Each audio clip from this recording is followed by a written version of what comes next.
This is a short video on Harrison Consulting's proprietary model called the retail wheel. It's a model which helps to explain how retailers or any distributive business partner rotates working capital through their business in order to create profitability and growth.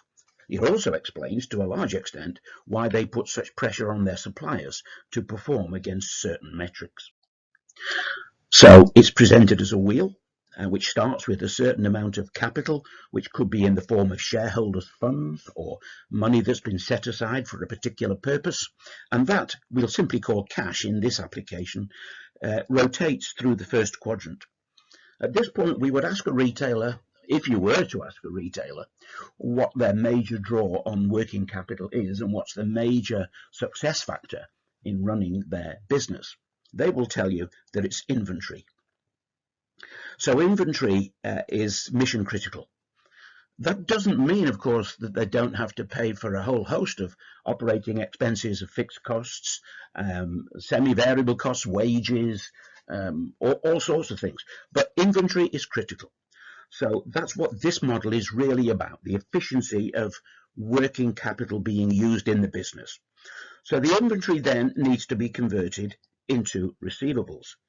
Now you might ask a question at this point, because it would appear that at this point down here, we don't appear to have made much of a profit, because the inventory has been sold out without a margin being attached. Now, that's not good enough. So obviously we've got to put a bigger wedge here, which we would call gross profit.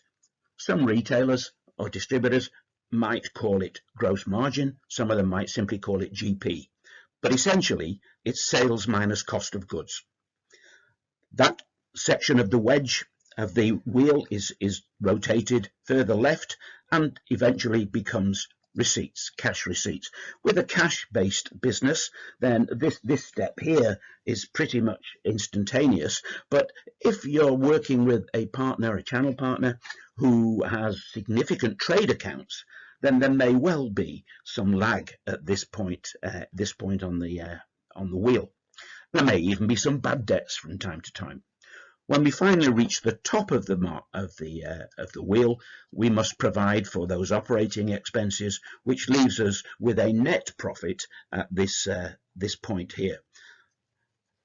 It's obvious that managing those wedges is an important part of a retailer's business model, or any distributor's business model, but equally important, if not more so, is the fact that they must manage the speed of rotation of the wheel, because every time that this wheel rotates, this net profit is delivered into the bucket of distributable earnings at the end of the accounting period for shareholders' funds and other obligations. So that explains, this rotating wheel explains why all channel partners are obsessive about things like stock turn, gross margin return on inventory, and gross margin return on space. And that's why they put pressure on their suppliers to perform against the KPIs that they set them.